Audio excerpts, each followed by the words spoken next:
اعوذ باللہ السمیع العلیم من الشیطان اللعین الرجیم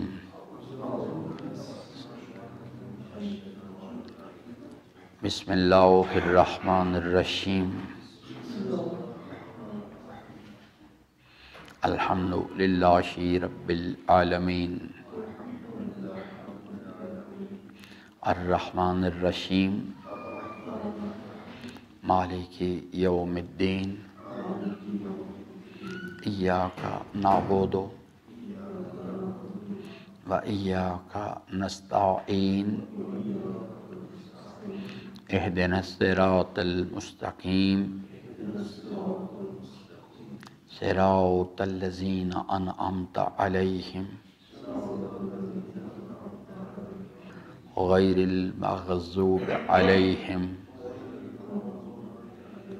ولا الضالین۔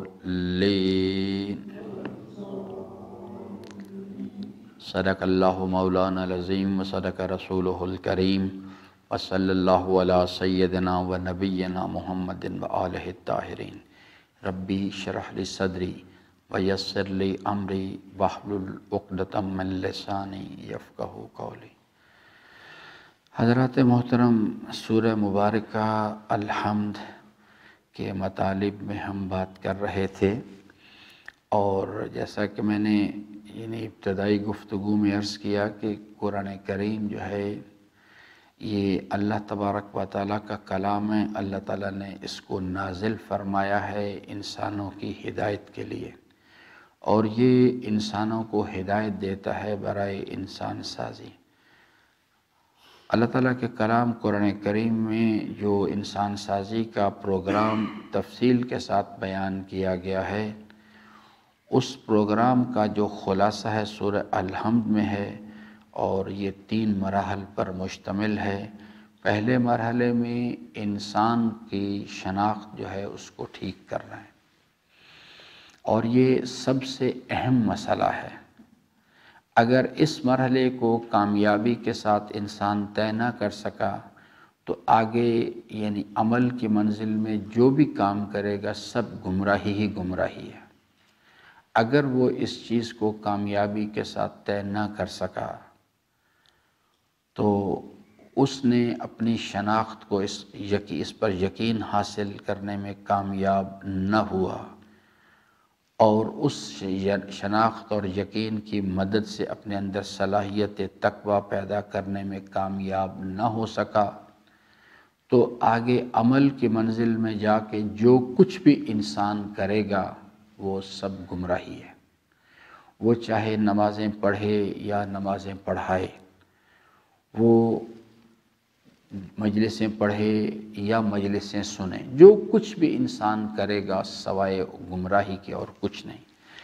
میں جب بھی یہ بات کرتا ہوں تو سامعین جو ہیں وہ اس پہ تھوڑا سا یا تلخی محسوس کرتے ہیں، اور یا وہ حیرت میں چلے جاتے، وہ کہتے ہیں یہ کس قسم کی بات کی جا رہی ہے۔ آئیے میں آپ کو یہ جو نظام ہے 3 مراحل پر مشتمل ہے۔ پہلے مرحلے میں شناخت ہے، دوسرے مرحلے میں اس شناخت کی مدد سے پریکٹیکل بیہیویئر ڈیولپ کرنا ہے، ایاک نعبد و ایاک نستعین۔ اور پھر تیسرے مرحلے میں انسان نے یونی ڈائریکشنل ہونا ہے، اس کی زندگی کا صرف محور و مرکز ایک چیز رہ جائے، کانا اخذہ للہ، ترکہ للہ، حبہ للہ، بغضہ للہ۔ باقی آگے جو کچھ بھی ہے سب تفصیلات ہیں۔ تو اس پورے نظام کو یہ جو سسٹم ہے اس کو عملی طور پہ امپلیمنٹ کرنے کے لیے اللہ تبارک و تعالیٰ نے سورہ مبارکہ جمعہ میں جا کے اس کی وضاحت فرمائی۔ اللہ تعالیٰ نے ایک پورا سسٹم ڈیزائن کیا، انسان کو خلق فرمایا، اور انسان کو مختلف قسم کے امکانات دیے، ان بلٹ ہدایت اس کو دی، جسے ہم ضمیر کہتے ہیں، وَنَفْسٍ وَمَا سَوَّاهَا فَأَلْهَمَهَا فُجُورَهَا وَتَقْوَاهَا۔ اور پھر انسان کی رہنمائی کے لیے ایک سسٹم قائم کیا ایکسٹرنل، بیرونی طور پہ، جس کو انبیاء، مرسلین، ائمہ، اولیاء کرام، اوصیاء کرام، علماء ربانیون اور یعنی الہامی کتابیں، یہ سسٹم قائم کیا گیا۔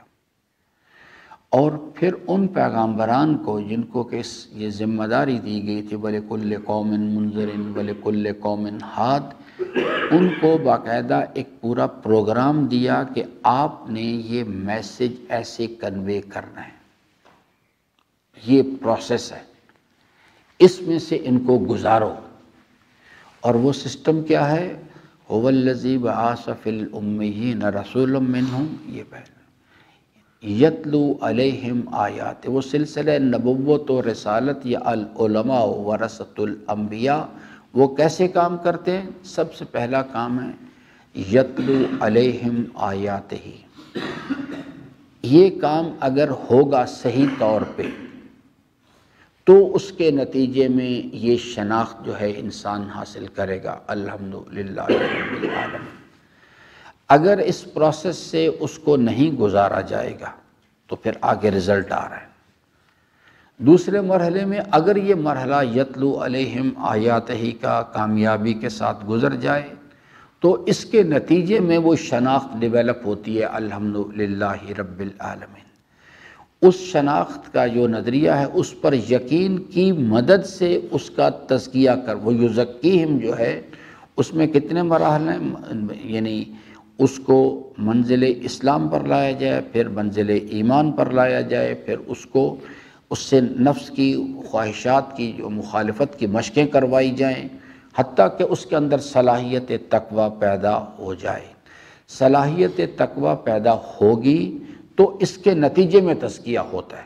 تزکیہ اس کا ایک نتیجہ ہے، جیسے یہ چراغ ہے، اس کا پیچھے منبع توانائی کے ساتھ رابطہ ہوگا تو یہاں روشنی ہو جائے گی، اور اگر وہ رابطہ کٹ جائے گا تو اس کے نتیجے میں یہاں اندھیرا ہو جائے گا۔ اسی طرح سے اگر صلاحیت تقویٰ جو ہے وہ پیچھے سے ختم ہو جائے تو اس کے نتیجے میں آ کے تزکیہ کا جو نور، روشنی ہے وہ ختم ہو جاتی ہے۔ یہ دوسرا مرحلہ ہے، وہ یزکیم، وہ تزکیہ کرتے ہیں۔ صرف تعلیم نہیں ہے، تربیت چاہیے آگے۔ اور تیسرے مرحلے میں جا کے پھر وہ کیا کام کرتے ہیں؟ وَيُعَلِّمُهُمُ الْكِتَابَ وَالْحِكْمَةَ، یہ ان کو کتاب و حکمت کی تعلیم۔ تزکیے کے بعد یہ مرحلہ آتا ہے، وَيُعَلِّمُهُمُ الْكِتَابَ وَالْحِكْمَةَ۔ قرآن کہتا ہے اگر کوئی شخص یا کوئی گروہ یا کوئی قوم اس کو اس مرحلے سے نہیں گزارا جائے گا، وَإِنْ كَانُوا مِنْ قَبْلُ لَفِي ضَلَالٍ مُبِينٍ، وہ کھلی کھلی گمراہی میں چلے جائیں گے۔ جب ان کے ساتھ یہ نہیں کیا گیا تھا تو کھلی کھلی گمراہی میں مبتلا تھے۔ یہ نہیں کہ یہ ان لوگوں سے کوئی خاص اختلاف تھا تو اس واسطے کہا گیا، نہیں، یہ ایک اصولی مسئلہ ہے کہ جب بھی کوئی فرد یا کسی قوم کو ان مراحل سے نہیں گزارا جائے گا، وہ ہو نہیں سکتا کہ کھلی کھلی گمراہی میں نہ چلا جائے۔ یہ میں کہتا ہوں تو چونکہ ہم آئے ہیں اصل میں دین میں داخل ہوئے ہیں آباء و اجداد کی تقلید کے راستے سے، اس میں نہ یتلو علیہم آیات ہی کیا جاتا ہے، نہ یزکیہم کیا جاتا ہے، نہ یعلمہم الکتاب والحکمہ کیا جاتا ہے۔ وہ چیز جو ہے وہ سمپلی وہ اپنے آباء و اجداد کو جو قرآن کہتا ہے وہ کرتے ہوئے دیکھتے، جیسے حضرت ابراہیم علیہ السلام علی نبینا نے اپنی قوم کے لوگوں سے پوچھا، اور تمام کے تمام پیغمبران کے یہ جو مکالمات ہیں ان کو نقل کیا گیا۔ حضرت ابراہیم علیہ السلام نے اپنی قوم کے لوگوں سے پوچھا، ما هذه التماثیل التی انتم لها عاکفون، بھئی یہ کیا کر رہے ہو تم یہ؟ تو اس کے نتیجے میں انہوں نے کہا ہم نے اپنے آباء و اجداد کو یہ کرتے ہوئے دیکھا ہے۔ تو حضرت ابراہیم علیہ السلام کا جواب اللہ تعالیٰ نے نقل فرمایا اور کہا کہ ان سے کہو کہ اچھا، یعنی اس کے تمہارے پاس کوئی دلیل نہیں ہے اس مسئلے کے لیے سوائے اس کے کہ تم نے یہ اپنے آباء و اجداد کو کرتے ہوئے دیکھا ہے۔ تو قرآن کریم نے حضرت ابراہیم علیہ السلام کا جواب نقل کیا۔ حضرت ابراہیم نے کہا اچھا اگر یہ مسئلہ ہے تو پھر نتیجہ یہ ہے، جواب یہ ہے اس کا کہ آپ بھی گمراہ لوگ ہیں، ضال ہیں، اور آپ کے آباء و اجداد بھی گمراہ لوگ تھے۔ یہ جو چیز ہے، جب میں کہتا ہوں نا کہ یہ چیز جو ہے انسان جو اگر انسان اپنے آپ کو اس پروسیس سے نہیں گزارے گا تو وہ اس کے لیے ممکن نہیں، وہ اپنے آپ کو گمراہی سے نہیں بچا سکتا کسی صورت بھی۔ کوئی شخص جو ہے کل حساب و کتاب کی منزل میں یعنی اللہ تعالیٰ کی بارگاہ میں یہ کہہ کہ اپنی جان نہیں بچا سکے گا کہ پروردگارا راولپنڈی کو تو سب علماء گمراہ، تو پھر کیا ہوا؟ دوسرا مرحلہ تو موجود تھا، ایک ہے نا مرحلہ لو کننا نسمع، بھئی اگر چلو نصیحت کرنے والا کوئی نہیں تھا، اگر آپ کا یہ اگرچہ تو ایسا ہوتا کبھی نہیں ہے، لیکن اگر ہم یہ مثال کرتے ہیں تو دوسرا آپشن موجود ہے، اونا کے لوگ اپنی عقل سے کیوں نہیں کام لیا ابھی تم نے؟ آپ کو عقل سے کام لینا، عقل حجت خدا ہے، رسول باطنی ہے، جس پر ہم نے کل بات کی کہ یہ جو چیز نظریہ ہے کہ بنیادی جو پالیسی سٹیٹمنٹ ہے وہ کیا ہے؟ انسان کی فطرت میں کیا چیز ہے کہ وہ مفاد پرست ہے، مفاد حاصل کرنا چاہتا ہے، نقصان سے بچنا چاہتا ہے۔ یہ جو الحمدللہ نظریہ ہے، بنیادی طور پہ اس کے اندر جو پوشیدہ میسیج ہے وہ یہ ہے، ہر امکانی مفاد اللہ کے پاس رکھا ہوا ہے، ہر امکانی مفاد اللہ کی فرما برداری میں ہے، اور ہر امکانی نقصان اللہ کی نافرمانی میں ہے۔ یہ اصل میسیج ہے اس کے اندر، جو جہاں پہ پہنچنے ہم نے جا کے، کیونکہ اگر انسان کو یہ سمجھ بھی آ جائے کہ اللہ تبارک و تعالیٰ اس کائنات کا خالق ہے، مالک ہے، حاکم ہے سب، تو پھر کیا کہ ٹھیک ہے، اچھی بات ہے، ہم مانتے ہیں، لیکن وہ کہتے ہیں میں کیوں اللہ تعالیٰ کے بتائے ہوئے راستے پہ چلوں؟ وہ کہتے ہیں بالکل ٹھیک ہے، اللہ تعالیٰ مجھے قرآن کریم میں اللہ تعالیٰ فرماتے ہیں نا، ان سے پوچھو کہ اس کائنات کو کس نے پیدا کیا؟ وہ کہیں گے اللہ نے پیدا کی۔ اگر ہم یہ مان بھی لیں کہ اس کائنات کا خالق اور مالک و حاکم ایک ذات ہے، اللہ اسی نے پیدا کیا ہے، اس کی شان خالقیت میں، مالکیت میں، حاکمیت میں کوئی شریک نہیں ہے، بالکل ٹھیک ہے، لیکن وہ کہتے ہیں پھر مجھ پر کیا ذمہ داری ہے؟ بس ٹھیک ہے، اللہ ہے، اللہ خالق، لیکن میں اپنی یہ جو مجھے مہلت دی گئی میں اپنی مرضی کرنا چاہتا ہوں۔ جب تک اس کو یہ نہیں بتایا جائے گا کہ یہ جو راستہ جسے صراط مستقیم کہتے ہیں، اس راستے پر اگر نہیں چلو گے تو یہ دنیا ہمیشہ رہنے کی جگہ نہیں ہے، ایک دن آئے گا، موت آئے گی، آگے جانا ہے، آگے کیا ہوگا وہ چیز جو ہے وہ تمہارے اس دنیا میں تمہارے کردار اور عمل پر منحصر ہے۔ لئن شکرتم لازیدنکم، اگر آپ شکرتم کا راستہ اختیار کریں گے تو پھر آپ کی توفیقات خیر میں، نعمتوں میں ہم اضافہ کر دیں گے۔ ولئن کفرتم، اور اگر تم نے اپنی مرضی کی، ان عذابی لشدید، پھر مارے جاؤ گے۔ جب تک یہ نہیں سمجھ آئے گی نا بات کی، انسان اللہ تعالیٰ کی فرما برداری نہیں کرے گا۔ جب تک اس کے پاس یعنی جو ایمان ہے اس چیز کے لیے کہ اس مقام پر چلا جائے کہ یعنی وہ وَلْوَجَدْتُكَ أَهْلًا لِلْعِبَادَةِ، وہ نہیں کرے گا کبھی بھی یہ کام۔ یہ جو مقام ہے نا، یہ تو سمجھنا بھی بہت مشکل کام ہے۔ میں یہ نہیں کہتا کہ ناممکن ہے غیر معصوم کے لیے، جو حضرت نے فرمایا کہ میں تیری فرما برداری نہ جہنم کے خوف سے کرتا ہوں نہ جنت کے شوق میں، اس لیے تیری فرما برداری اہل ہے اس چیز کا۔ اس کے لیے تو ایک بہت بلند ایمان، میں ناممکن بات نہیں کر رہا کہ آپ کو میری گفتگو سے یہ نتیجہ نکال لیں کہ جی یہ تو ممکن ہی نہیں ہے، لیکن ہے ایک زحمت طلب کام یہ، بل وجدتک اہلا للعبادہ کے مقام پر پہنچنا۔ تو انسان کو جب تک یہ سمجھ نہیں آئے گی نا اس چیز کی، یقین جو ہے، آگاہی نہیں، یقین کہ اگر میں نے اللہ کے بتائے ہوئے راستے کے مطابق عمل نہ کیا، وہ جس کو کہتے شکر، تم سے کیا مراد؟ امام نے فرمایا کہ اللہ کی دی ہوئی نعمتوں کو اللہ کے بتائے ہوئے طریق پر استعمال کرنا۔ اور کفر تم کیا ہے؟ کفر کیا چیز؟ فرمایا اللہ کی دی ہوئی نعمتوں کو اپنی مرضی سے استعمال کرنا، زبان کو، آنکھ کو، ہاتھ کو، پاؤں کو، جو بھی نعمتیں وہ اپنی مرضی سے استعمال، اپنی مرضی سے کمانا، اپنی مرضی سے خرچ کرنا، ان نگاہوں کو اپنی مرضی سے استعمال کرنا، اس زبان کو اپنی مرضی سے استعمال کرنا، اس کو یہ اگر فرمایا کہ اگر تم نے یہ حرکت کی، یہ کام کہ ان عذابی لشدید، سسٹم ہم نے ایسا بنا دیا ہے کہ جس کے نتیجے میں آپ پھنس جائیں گے بری طرح سے۔ جب اسے اس بات کا یقین حاصل ہوگا پھر وہ پیچھے ہٹے گا نافرمانی سے۔ آگاہی نہیں، آگاہی انسان کے ارادے کو حرکت نہیں دیتی آگے، یقین جو ہے وہ اس چیز کے، جب اس کو یہ یقین آ جائے گا کہ ہر امکانی مفاد الحمدللہ، ہر امکانی کمال اللہ کے پاس ہے، ہر امکانی مفاد اللہ کی فرما برداری میں ہے، اور ہر امکانی نقصان اللہ کی نافرمانی میں ہے، اب وہ آئے گا اس راستے کی طرف، اس چیز کو سمجھنے کی کوشش کرے گا کہ بھئی مجھے واٹ ٹو ڈو، کیا کرنا چاہیے۔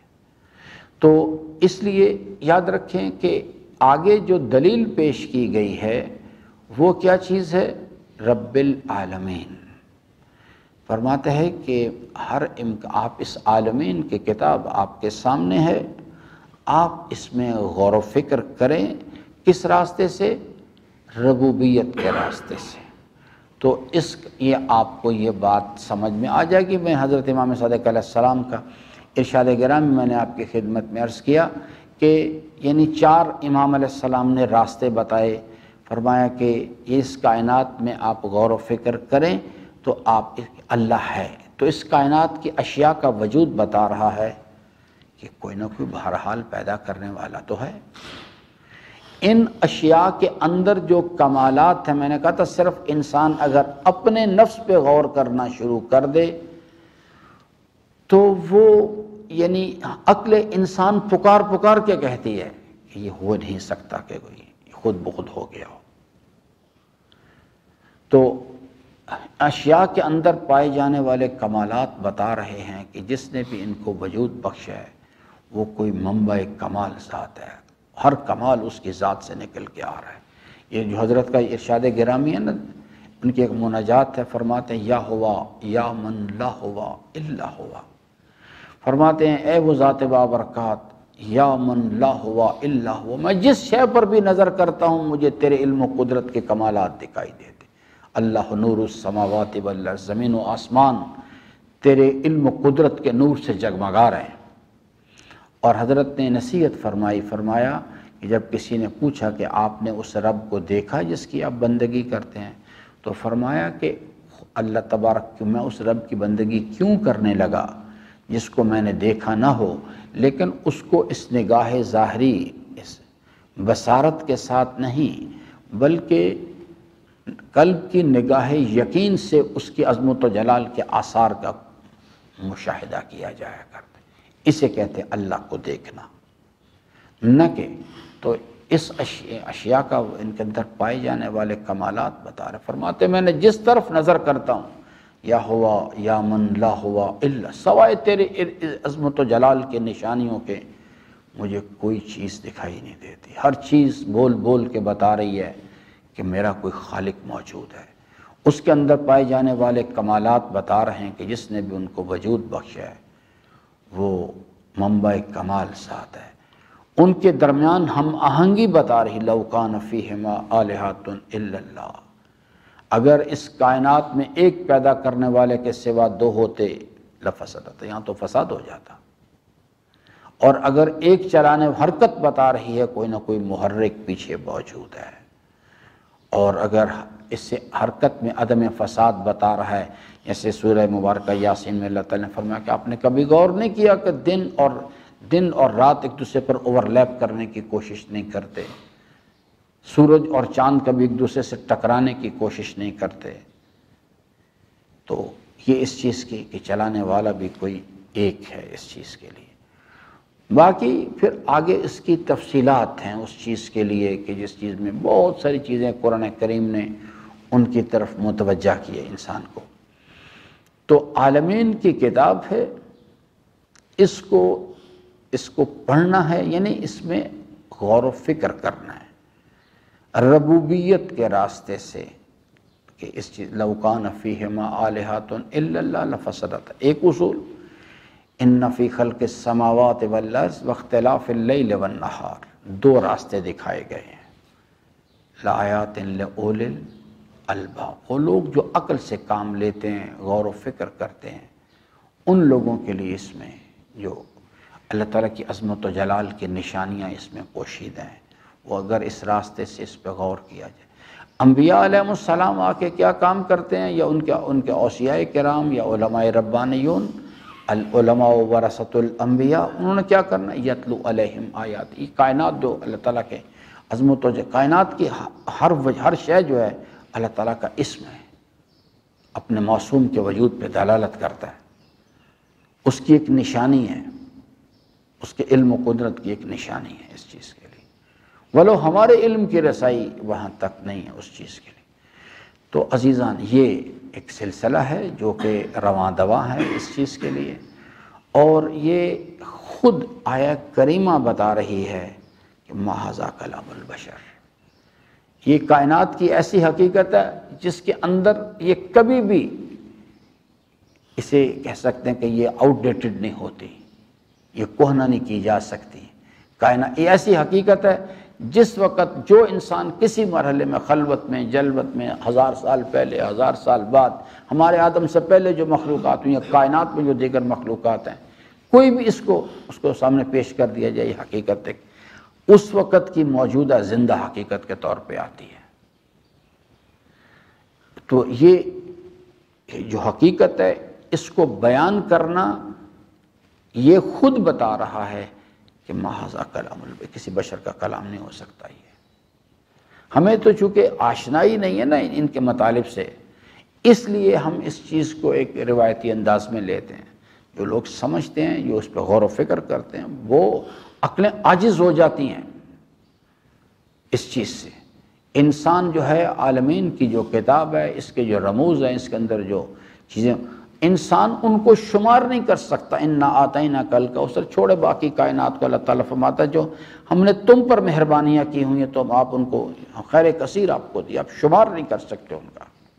باقی تو چھوڑیں کائنات کو، اس کو تو بھی صرف انسان پر جو اللہ تعالیٰ نے احسانات کیے ہیں، اور ان میں سے جو ایک بنیاد جہاں سے شروع ہوا کام، اللہ تعالیٰ فرماتا ہے آپ نے کبھی غور ہی نہیں کیا، حل اتى علی الانسان حین من الدہر لم یکن، آپ تو کچھ تھے ہی نہیں بھائی، آپ کا تو وجود ہی کہیں نہیں تھا، کہاں سے آ گئے، آپ نے کبھی غور نہیں کیا۔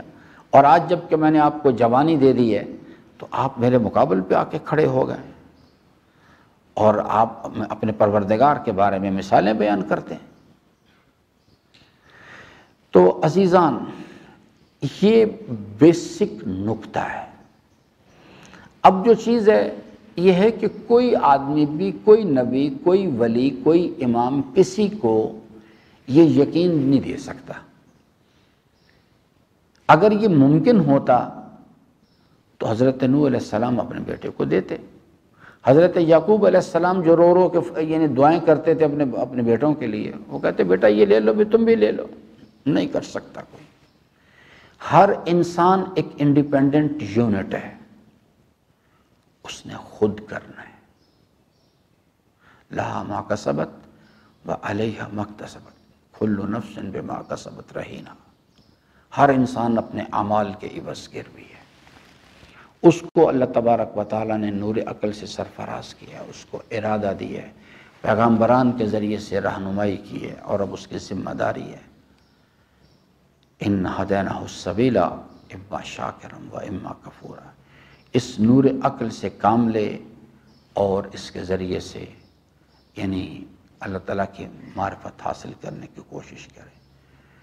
راز وہی ہے، انبیاء کا کام ہے بتا دینا، دوسرا کام کیا ہے، عملی نمونہ پیش کر کے دکھانا۔ جیسے ابراہیم علیہ السلام کے مکالمات ہیں نا، انہوں نے ستارے کو دیکھا، پھر وہ غروب ہو، یہ طریقہ کار سمجھائے جا رہے ہیں یعنی اس چیز کے لیے۔ ستارہ غروب کہا کہ یہ میرا رب نہیں ہو سکتا، جس ظاہری کمال کو زوال آ جائے کبھی وہ خالق نہیں ہو، رب نہیں ہوتا۔ پھر چاند کو دیکھا، پھر اسی طرح سے پھر سورج کو دیکھا، اور یہ ساری اصل میں ان یعنی جو نریشنز ہیں ان کے ذریعے سے سکھایا جا رہا ہے کہ غور و فکر کیسے کرنا ہے۔ انبیاء علیہ السلام عملی نمونہ پیش کر کے دکھا سکتے ہیں۔ تیسری چیز ہے دعا کر سکتے ہیں، ماں باپ دعا کر سکتے ہیں، کرنا انسان نے خود ہے۔ جو چیز ہے کہ جناب یہ یعنی میں سارا سال یعنی ساری زندگی کچھ نہ کروں اور اس کے بعد جو ہے وہ میں جاؤں اور کہتے ہیں حر نے کون سی نماز پڑھی تھی؟ حر نے وہ نماز پڑھی تھی کہ جس پہ ہزاروں لاکھوں نمازیں کروڑوں نمازیں قربان ہو سکتی ہیں، اس لیے کہ وہ معرفت کے ساتھ، وہ میں نے عرض کیا نا، معرفت کے ساتھ چھوٹا سا عمل جو ہے ایک اجر عظیم لے کے آتا ہے، اور بغیر معرفت کے عمل کر کر کے ڈھیر لگا دیں چاہے کچھ بھی نہیں ہوتا۔